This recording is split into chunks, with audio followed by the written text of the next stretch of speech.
Good afternoon, everyone. Thank you for joining us. I am going to give a 1 minute grace period here for everyone to get logged in who is registered, and then we will get started.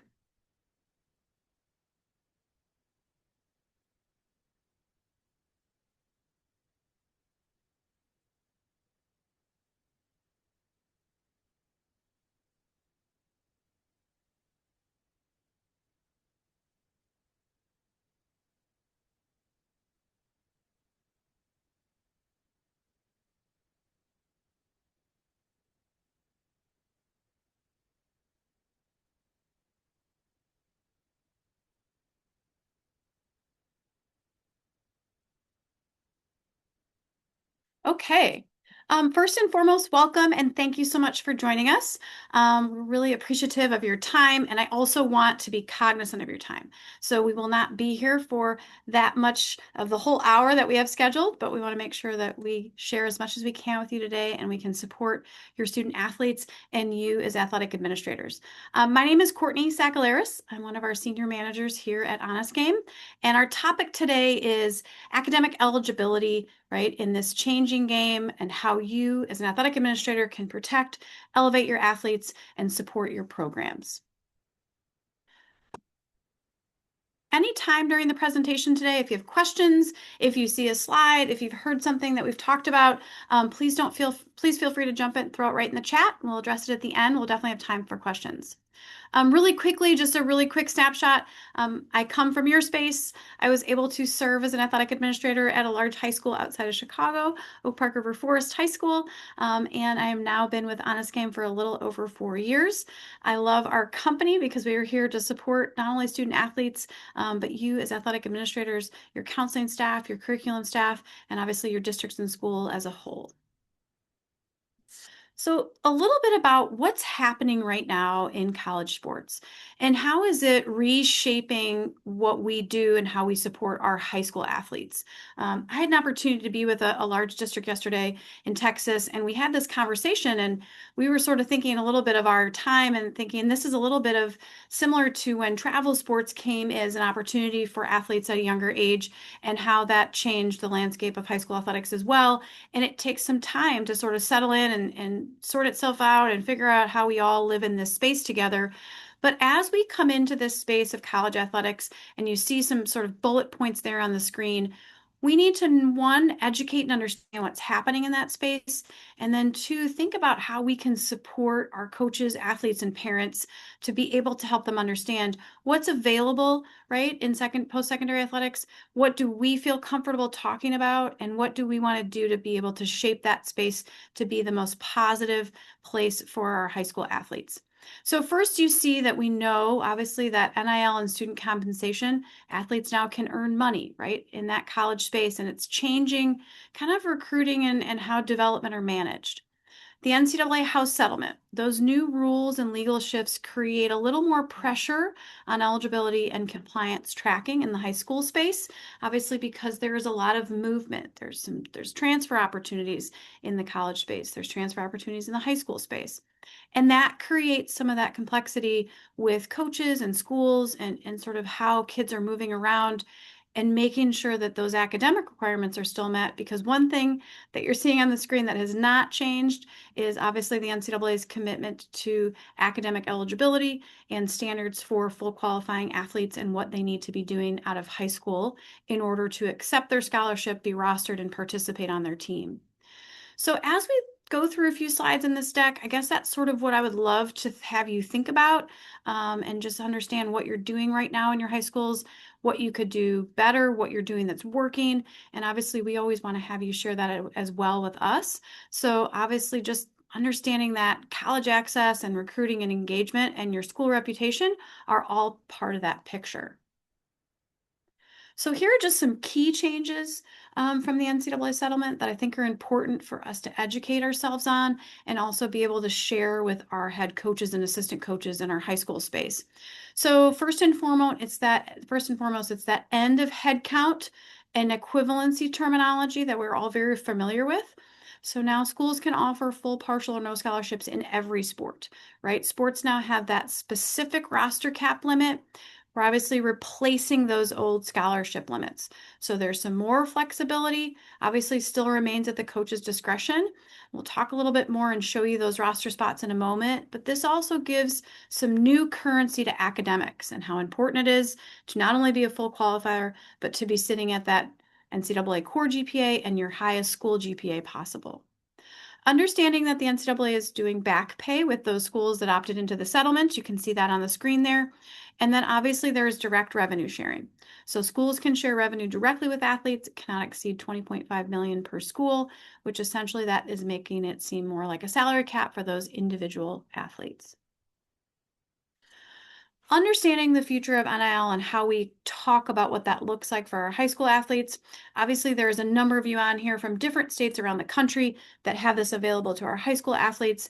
And as we can hear and see, most of those high school athletes are receiving some of those brand deals or in-kind goods. But understanding all the ways that athletes can receive money through NIL, you see that that is obviously that understanding deals can involve services, not just pay to play. Schools in major markets with strong corporate presence provide more advantages for attracting sponsorship. Athletes can earn money through brand deals, media rights, obviously sale of their merchandise, and then through that school revenue. So again, we've got that new scholarship limit and roster limits, and here are just some numbers and sort of what that looks like. It can impact, and we can shape around this. It's positive. We can have a negative view on it, but just understanding the framework is there is jumping from roughly 500 to 1,200 across all sports available, and football alone now can add 20 more scholarships per team, and baseball almost tripled its scholarship capacity if a school chooses to give that many scholarships. This sort of reshapes, right, the opportunity around those roster spots, but also reshapes the importance of that academic piece. So on the screen now, you're just seeing sport in alphabetical order, right? And this is specific to NCAA, obviously only. This does not include NAIA or junior college, but you're seeing sport specific. You're seeing that old limit, right, in that third column, and then you're seeing the new limit and that increase. Understanding the new limit just means that in baseball, as an opportunity at that college, there are 34 roster spots, and then that school is determining how many scholarships are available per their budget. So these are in alphabetical order. Obviously, you'll have a view of this recording after in the deck, so you'll be able to see this. I would say from my experience as a former AD, I would love for my head coaches to know what that roster limit is for their particular sport or sports. That'd be an important takeaway from today, just to understand when I may be helping and assisting a high school student in this process to know what those limits are in my particular sport. And I'll spend one more minute here just on the first screen, which is our B through S sports. And then here we are, S through W, just so you're able to see that if I was clicking a little bit too quickly. So what does this look like in the landscape of that revenue sharing? You can see the graph there on the right. Obviously, football is 75% of the projected revenue. Basketball is 15% for men, 5% for women, and then those other sports is 5%, right? Those are the sort of breakdown of the largest share of payments. This obviously has a lot of text, but it's kind of from the top down. What does this mean and what has it kind of always meant, but now what is it, all the pieces? So we are kind of working through NCAA academic eligibility, NAIA academic eligibility, making sure our athletes are still registering for those certification accounts, right? Junior college opportunity, transfers, academic admissibility, right? Amateurism, obviously no longer that part of modern day recruiting. Understanding the house settlement, early graduation push for a lot of our student athletes to get to those spaces a little bit faster, right, to impact their teams a little bit sooner. Understanding that reclass in some states and how that can impact athletes. Knowing a little bit more about how some of our classes can be approved per the NCAA. We've got the word ESL on there. Understanding that ESL classes can be submitted for approval. Understanding credit recovery, school vouchers. So again, this is kind of a brain dump of all the words and pieces and things that are happening in this space and sort of being able to think this is why it gets a little bit tricky here. But that one solid that we can always sort of control is the knowledge that we know, right? And the sort of framework around the NCAA SPAT. And then also knowing that we can always manage our iSchool portal to be as updated as possible, to provide that academic framework as step one for our student athletes in our building. So obviously, the high school portal, formerly known as the Clearinghouse Eligibility Center, each school has an NCAA account, right? And it has that 6-number SEEB code where all of the classes that you teach in your building are either approved for credit, denied for credit, right, or need further documentation and review. So if you've learned something from here today, what we would love to focus on for this slide is who are your portal contacts in your school? Are they still current and working in your institutions, right? Do you have multiple schools in your district? Do you have a single school district? Do you have a multi-school district? Do you have a district account? So really digging into your portal and making sure that when was the last time it was updated and how many courses do you think may be missing from your portal at all? This is that screenshot of just this, it's open information. You're going to type your school's name in there. Who is your two contacts, primary contact and secondary contact? And then focusing on that last update of NCAA courses, right? So if that has been updated in the last 6 months, right, and you feel like you're in good standing, maybe you feel like you know your curriculum pretty well in your building, are all the classes there that could be, right? And understanding in that high school information box, are you teaching some non-traditional courses in your building? Are you using some online, an Ingenuity and Admentum, any type of program online for your student athletes? Understanding that those classes have to be singularly listed on your portal as well now. So when we focus on things we can control after that sort of crazy, all the things that are happening, this is that first step as athletic administrators to sort of communicate in our building. Is this as up to date as possible? Is everything in here as clean as possible? Right. So I sort of no homework because I can't give you homework, but that would be one thing I would love for everyone to check right back home when we're done off the webinar, just to make sure that that looks as up to date as possible. And a little bit more about this, if this is something that's new or you just want to have a little more understanding around it, every high school has its own approved course list. And remember that graduation requirements aren't always matching exactly for NCAA requirements, right? A class can count for graduation and still not count for NCAA. So this is, again, screenshot, just so if you've never been in that space, you understand that they're listed in the core subject areas, and you would see your course title listed as approved exactly as it appears on your transcript. What is the NCAA's expectation of us as administrators in our building and how that portal looks? So for that course audit, right, they're expecting you to have all your core courses on there. They're expecting you to have AP and honors listed as well. Grade scales updated, even weighted ones. Like I mentioned, all of credit recovery or any type of classes that are offered in the summer online are listed individually under the subject area, right? That falls under the Virtual Learning Curriculum approved. And making sure that if there's been some classes that have maybe been that code RC8, that we know what we need to do for additional documentation for submission to get those approved. So I'm going to switch gears for a second, right? We wanted to sort of share some of those new informational spaces for NCAA, that core work we need to do around our portal, right, which is a standard that's not changing. And now we're shifting towards what our team here at Honest Game does and how we support athletic administrators, counselors, superintendents, curriculum leaders, and student athletes in your building. So you're seeing sort of a screenshot of what our dashboard looks like for our student athletes. Right now, you're obviously looking at an example student named Emma Anderson. Our information is taken directly from your school information system, whether that's PowerSchool, Infinite Campus, Skyward, Synergy, and then we are creating a college athletic report on eligibility for every one of your students. So all of those portal classes are tied directly to your account in Honest Game, and we are able to share with you a real-time report for that student athlete, what their core GPA looks like, right? If we've been provided a test score, we'll provide it, although it's not necessary for NCAA eligibility anymore, and we will provide where that student sits meeting their 16 core. We believe this system provides everything you see here on the screen. It provides communication between athletics, counseling, curriculum, students and families, superintendents, and school boards. Our goal is to sort of minimize that risk and maximize the impact by keeping your curriculum compliant and by always having a data-ready report that is accurate from your school information system. Right? We want an engine that kind of fuels the whole school. So I want to be able to view it as an athletic admin. I want to be able to view it as a coach. I want to be able to see it as a counselor. And obviously, I want to be able to see it as a parent guardian for my individual student or students.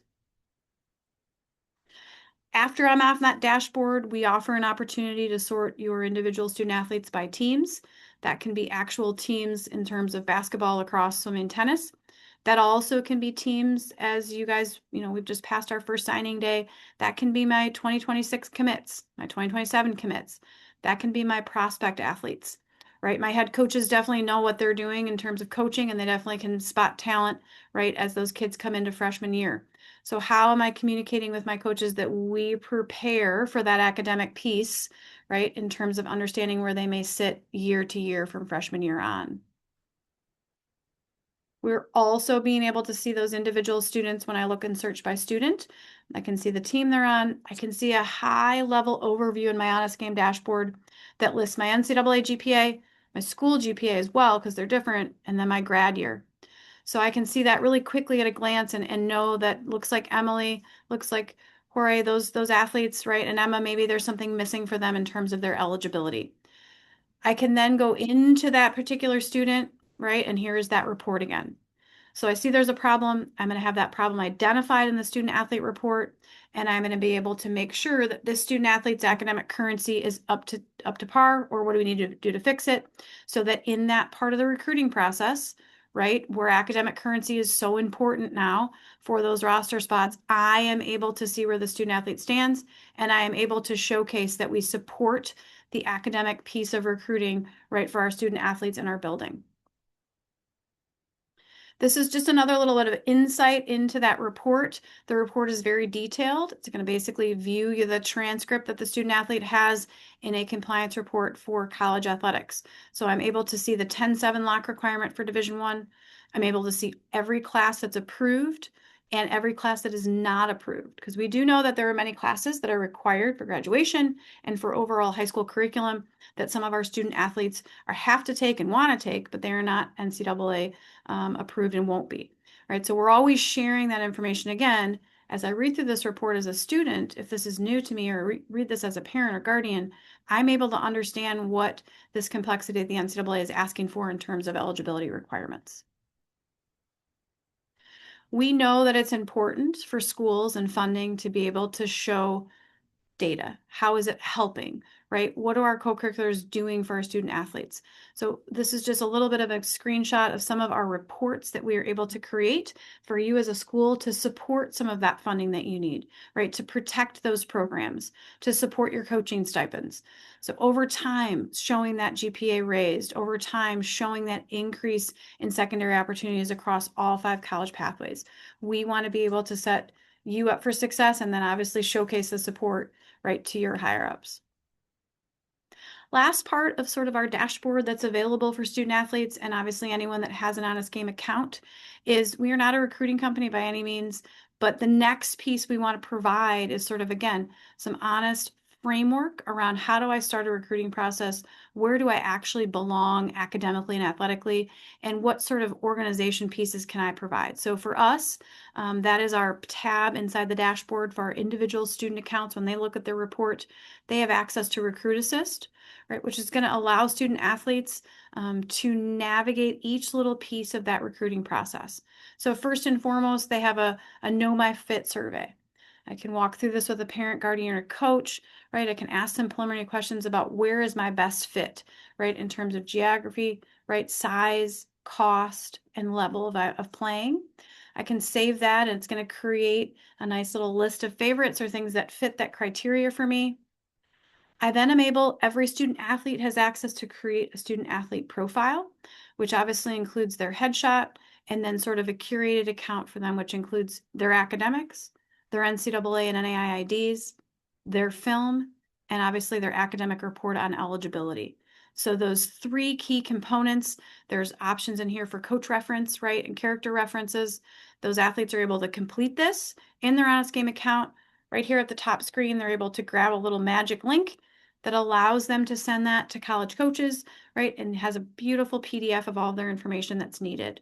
So that's something you can provide for all of your student athletes and for your families to support sort of, here's the snapshot. Everyone has an opportunity to create one. Also able to keep our athletic highlights in one place. I think sometimes, only in my experience, you're helping a student athlete and they've got a huddle clip on their phone, they've got a couple things in their email, they've got one on mom's phone. So there is a spot to keep all of those in one piece and then continue to update that athletic profile. Every time you save it, it will change. So maybe you're sharing a different highlight to a different school according to what you have or what you're showcasing for your talents. Last, finding a school. So being able to look and filter by sport, by division, right? Understanding I want to look at all the colleges in Michigan that have Division III football and or whatever that whatever those little pieces of your filter may be. Maybe you want to add in 2 years, maybe you want to add in some undergrad enrollment numbers that fit your need, and then being able to see all of those schools that you filtered for. I can see them across the United States, those maps. I can click on an individual school, and here's what I'm going to see. I'm going to see that profile of that individual college or institution, right? I'm going to just see some basics around it. What type of school is it? What division does it fall under? How much is it? Where is it? What does it look like? What are some of the test scores or, any type of GPA that's needed to get in there? There's always going to be a direct link to school website and athletic website. There's an option for me as a student athlete to make this one of my favorite schools, so I can save it. And then there's an option to look at that specific team roster. So if I'm a volleyball athlete, soccer athlete, I want to look at this institution's roster from this year and see, are there kids from my area? Are there kids from my region? Do I look like one of those athletes I see on the roster, right? Do those coaches come into the space where I live to look at athletes? A lot of times we find as coaches still coaching or ADs, kids have all the right pieces, but they're kind of just going down the wrong road. So this allows us to sort of help our families do a little bit of this on their own and see some of that data, see some of the size of the athletes and location of where they're coming from. This can be super valuable for our student athletes just in terms of their ownership in their recruiting process. So that's the end of our formal presentation. We would love to do two things really quickly. We will be hosting a roundtable discussion at NIAAA in Tampa this year with some of our leaders from across the country who have been not only working for a very long time in this space, but are definitely extremely respected, and we'll be kind of just talking through all these new things that are happening with our high school athletes. Our session 1 will be on Sunday, November 14th at 9:30. And session 2 will be at 5 to 6 on Sunday, December 14th, and that is at the Embassy Suites. You are welcome to reach out if you'd like to RSVP or just get some more information, but we would love to have you at that roundtable discussion just to learn more about your school, what you're experiencing, and obviously share that with some leaders across the space. We'll also be at NADC. We'll be at booth 1116. We would love to have you come by and see us. We would love to make sure we understand where you're coming from. What can we do better? What do you want to learn more about us? We'd just love to have you stop by and say hello. I am going to pause my share for a moment, and I'm going to see what we have some questions, I believe, here in the chat. I just want to address those.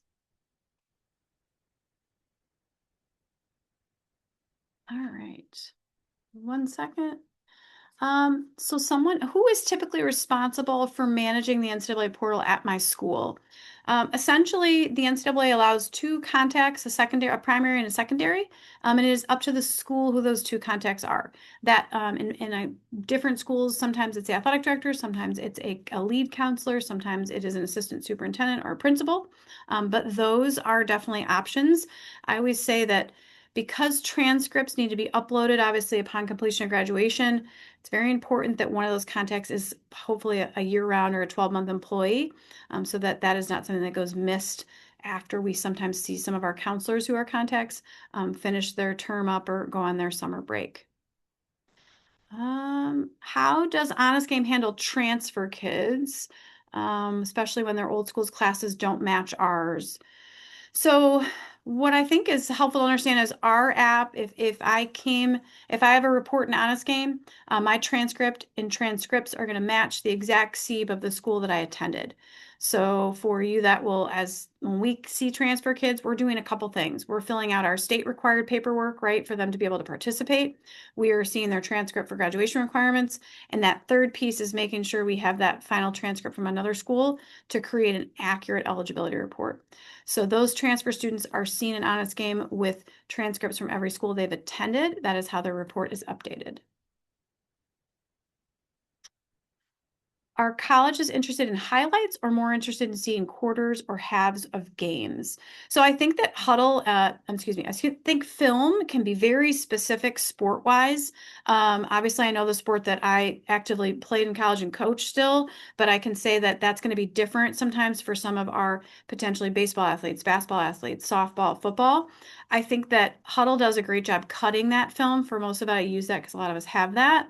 And I think coaches are not looking to watch entire games, right? They're looking to watch smaller snippets of kids, and depending on the position, they're also looking to see sometimes not always the goal being scored, but how did that athlete get in the position to score the goal? Or what does that look like, in a practice space versus a game space for some sports? So I would definitely lean a little bit more on your head coaches if that's something that they're not familiar with in terms of sports specific film requirements.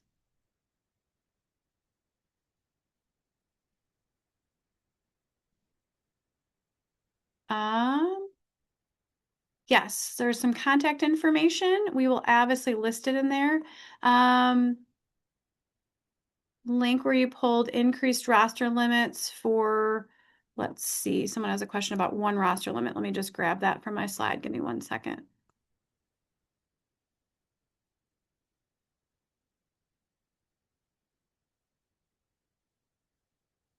So gymnastics for women, that roster spot is 20, and for men, it's also 20.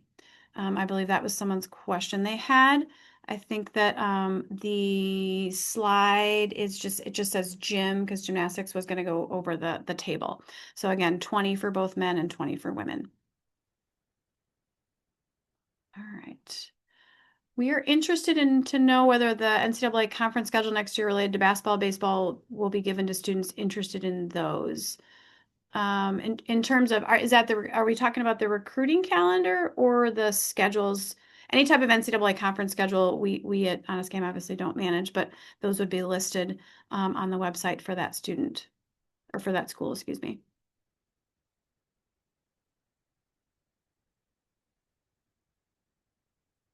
How much does Honest Game software cost? We are an enrollment-based software program, so it is going to be related to the number of students in your school, size of your school, and student athletes.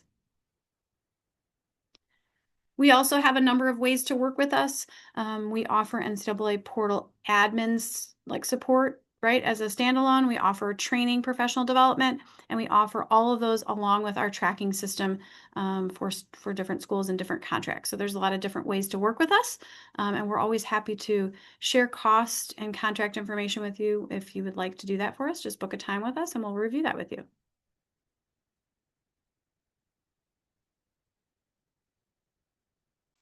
All right, I'm just making sure that I have covered all the questions here.